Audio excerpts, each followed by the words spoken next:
Hey everyone, welcome to this video. In this video we're going to be talking about SKAGs. So what's a SKAG? Well, it's a single keyword ad group. And as you can see from this visual, you have a campaign, you have several ad groups. Every single one of those ad groups is dedicated to a specific and one specific keyword. Then each of those ad groups has multiple ads that you would test as you would with any ad group or any campaign in Google Ads, is that you would test different copy to then see which type of messaging is going to serve best against that specific search intent. And the benefit of this is that you can have ultimate control. You can see exactly what the user is searching. You can match your messaging and your landing page against that specific intent. And you end up with a lot less variance in the type of lead or the type of person that you are speaking to. So that's a key benefit. We'll get into some of the drawbacks and we'll get into some of the alternatives to SKAGs later in this video, as well as some in-person examples, but let's get right into it. So let's take a look in our staging environment at an example. As you can see, we have a single keyword campaign or single keyword ad group for office chairs. So let's click into that. Alrighty, so as you can see, we have several ad groups here, each dedicated to one keyword. So we have leather office chairs, ergonomic office chairs, and mesh office chairs. So let's click into leather office chairs. And as you can see, we have one keyword, an exact match. And frequently you'll use an exact match as your preferred match type just to give additional control. Because the key benefit of a SKAG is to give a very clear, delineated line and user journey based on a very specific type of search intent. So if someone's searching for a leather office chair, you're going to serve them an ad that's talking about a leather office chair, and then you're going to then serve them a landing page that's all about a leather office chair. Maybe it's your best one, maybe it's a specific type of leather office chair. And then that whole journey, that whole experience is extremely tailored to that specific result. And in order to have that level of tailoring, you need to make sure that the search intent starts out with something that you can really predict. The best way to do that is through exact match terms. Now, I've seen plenty of different combinations of how you could do this. So another way that you could do this is having phrase match and a broad match in here as well. So to do that, you would just add the same keyword a few more times and save, and here you are. So this would be another potential option for what that ad group could look like. This is still a single keyword ad group. We're just testing across the different match types in this example. So this would be a more expensive type of SKAG, but it would give you more volume for that specific search intent. But just keep in mind, the more that you open up your match types, the less control you're going to have. So let's get into some other elements here. So we've moved to the ads level, and as you can see, every single ad is associated with one ad group, and then we have those ads copy tailored against that keyword. So, if this was a real life situation, a real life scenario, I would have multiple ads per ad group, but just for the sake of example, we just have one ad per one ad group per one keyword. So as you can see, we have mesh office chair, and our copy talks about a mesh office chair that improves breathability and supports maximum airflow. On the other hand, we have a leather office chair, which supports maximum comfort, and we are talking about premium leather. And then lastly, we have an ergonomic office chair that talks about posture and comfort and to support your back and shoulders. This is a great example of varying your copy, your destination, your ad group, and your keyword.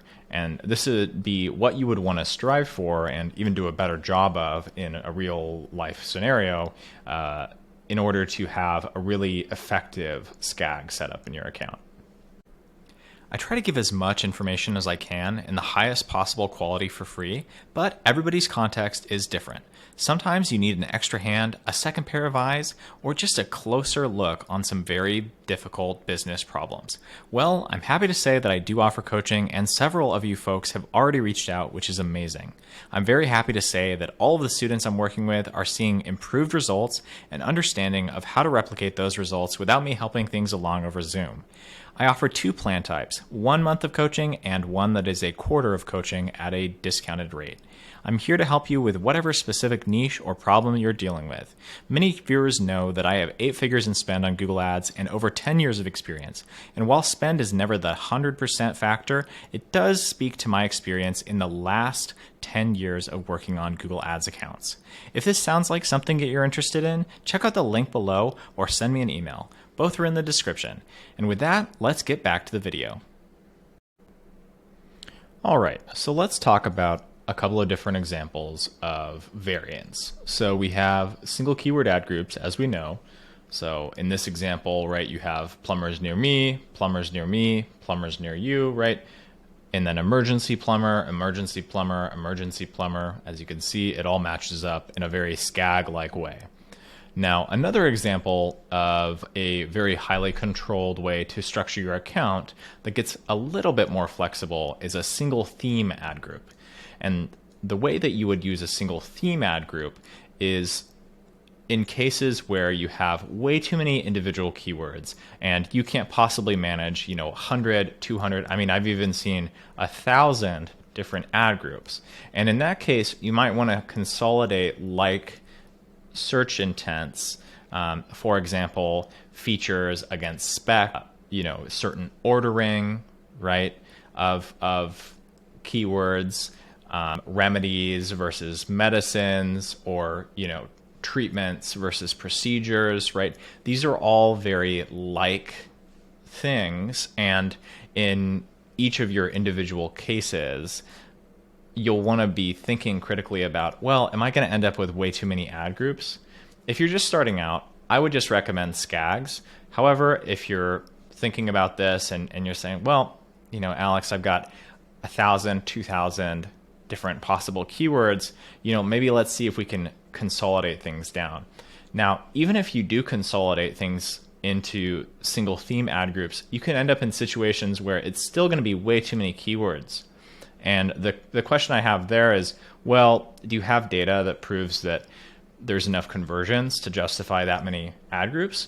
Or should you be pinning things down to maybe 100 or less focus keywords that you can get the most revenue out of?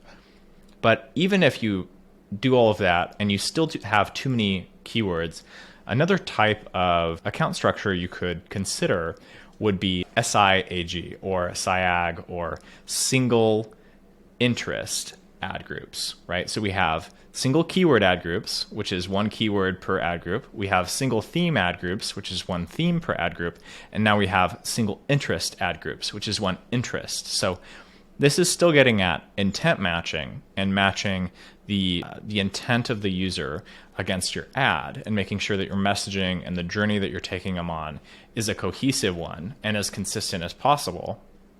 But it gets a little bit more broad in terms of the types of keywords that you can include. So as you can see, it's local plumbers instead of plumbers near me, and plumbers near me is folded into that. So you have plumbers near me, nearest plumber, local plumbers, plumbers in my area, right? This is a very effective way to capture a wider range of the same intent within one ad group. And this is a really good example of kind of like min-maxing against your time. So in cases where you don't have full time, to spend managing an ad group, it's maybe something that you spend 10 or 20% of your time on because you're doing all this other stuff in your business.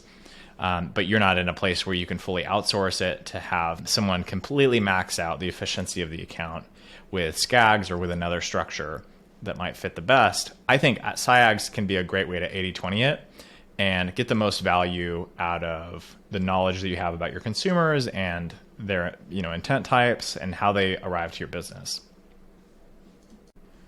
Okay, and now we're going to get into one last comparison and question I get probably once or twice a month, but I figured it was enough to share in this video, is What about Hagakure, right? Which is an ad structure that has been getting a lot more popular since around last year, but some people were using it at around the start of COVID in 2020.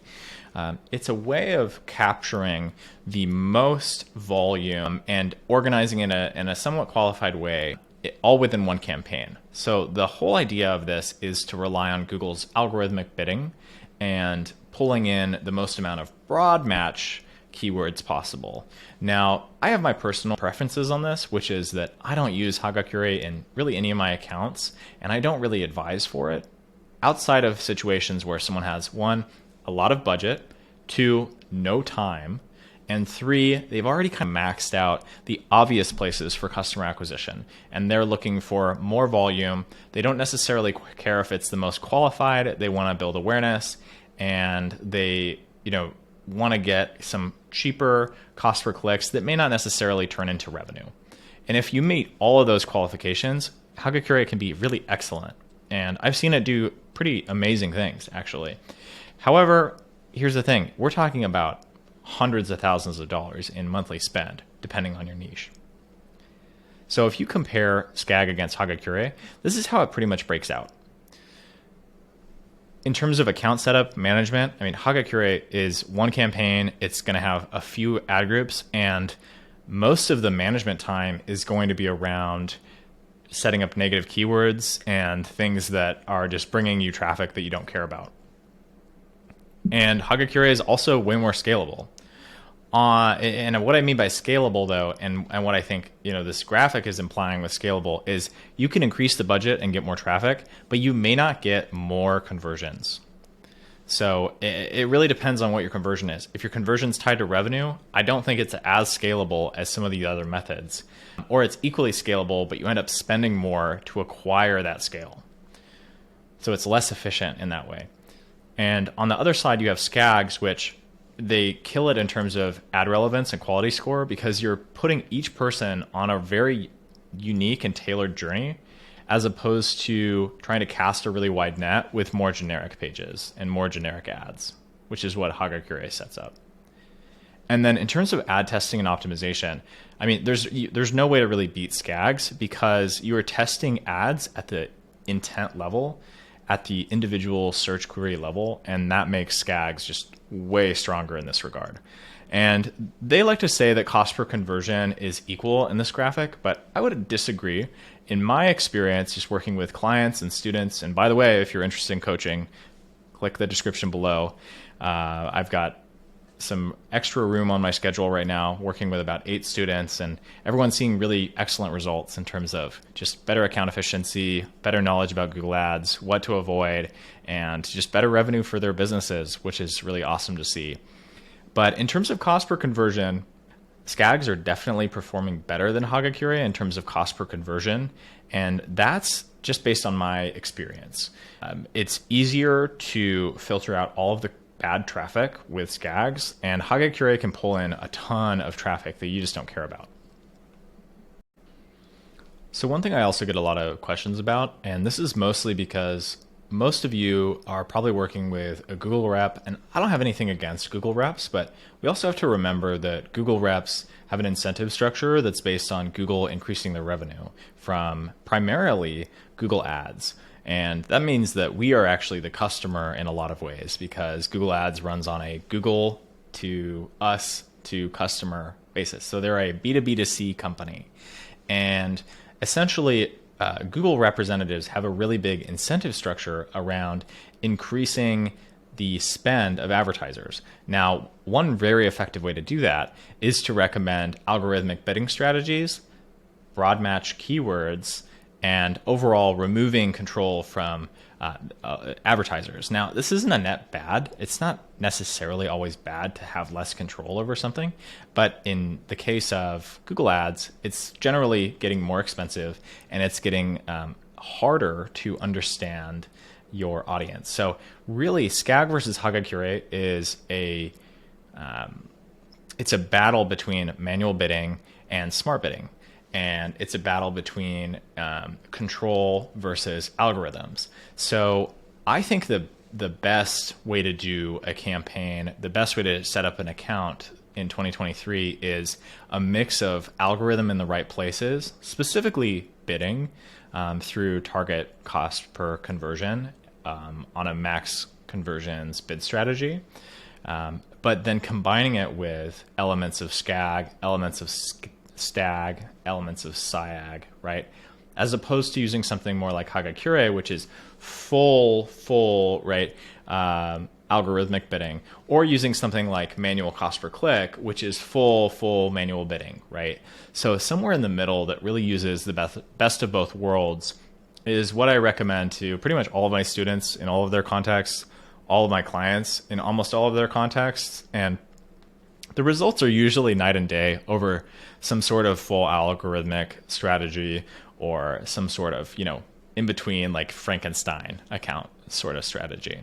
So think about it this way. It's really, where do you want to place your faith in, and do you want to put it into the person running the account, or do you want to put it into the Google algorithms and what you put into those algorithms? And there's not necessarily a wrong or right decision, but it definitely depends on your individual situation and your goals. And hopefully the information that I'm laying out in this video helps you figure out, for your context, what is the best way to do it. And if you're not sure, just leave a comment, send me an email. You can find my email in the description, or check out the website. However I can help, I'm always happy to. I love this stuff. So in short, why should we use SKAGs? Well, at the end of the day, SKAGs give you better quality score, which leads to lower cost per clicks, as I've talked about in other videos, right? Getting closer to that goal 10 out of 10 quality score situation. They put you on better journeys for your traffic. So talking through that, someone looks for a leather office chair. They get an ad for a leather office chair. They receive a landing page for a leather office chair. They give you more control over your audience intent and the quality of that audience, because you can select exactly what they're searching for. And then they're going to likely, because of all of these above factors, deliver a higher return on ad spend and more conversions. However, what are the reasons you should avoid it, right? Well, I think they come down to two big buckets. One, you don't have enough time. It takes a lot of time to deliver and maintain a big SKAG structure. So if you have a large account in terms of a lot of volume happening, maybe try testing the waters with 10 or 20 SKAGs. 10 or 20 keywords that you want to try and focus on and improve, and see if that's enough to manage, or if it's too much, you can just go back to whatever you were doing before. But if you don't have enough time, I don't recommend SKAGs. It is maintenance, and it is a lot to set up. And then in terms of algorithmic bidding, if it's working for your business, and you're happy with your results, you're getting good return on ad spend, I would not recommend doing SKAGs, right? SKAGs is all about improving performance. And if your performance is already great, and you don't see clear areas to improve quality score, to improve the click-through rate, to improve the conversion rate of your ads, then I don't recommend using this strategy. And ultimately, right, how does this connect to quality scores? How do we get those 10 out of 10 quality scores? Well, to boil it down, and this is a question I always get, is quality score factors in the following three variables, right?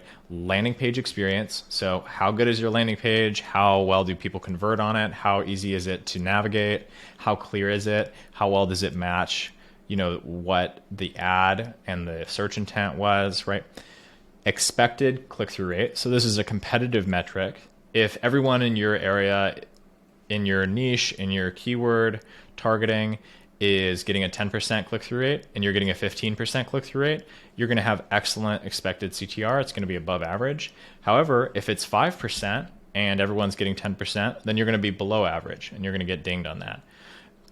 And then the last thing that quality score factors in is ad relevance. So based on the keywords that are in your ad, without keyword stuffing, but essentially the combination of the keyword and the type of messaging and how contextually relevant your ad is, that's going to factor into quality score as well. So SKAG, on the other hand, is strongest at matching that intent perfectly and allows you to pick and choose the most relevant landing pages for that customer. These two things combined deliver excellent ad relevance, excellent CTR when you're writing the correct, strong ads. And then when you're choosing the right landing pages, people are going to have a great landing page experience, assuming you know how to design a website, you know how to have good product pages, right? Which, can be big ifs, but that's what SKAG is the best at. So if you have quality assets to choose from in terms of copy, in terms of landing pages, you're going to be creating perfect scenarios for 10 out of 10 quality scores, or whatever the highest quality score possible is for your area of expertise. All right, let's get into a couple of quick questions that people had. One, can you have a good conversion rate without SKAGs? Absolutely. This is just a way to improve control and improve your chance of having a good conversion rate. Let's see, another one. Okay, any tips about good SKAGs? So one would be to use hyper-relevant landing pages against your keywords. Another would be to always test your ad copy variations every single day. And then third, monitor your bids for maximum performance, because there's going to be variance in between your ad groups.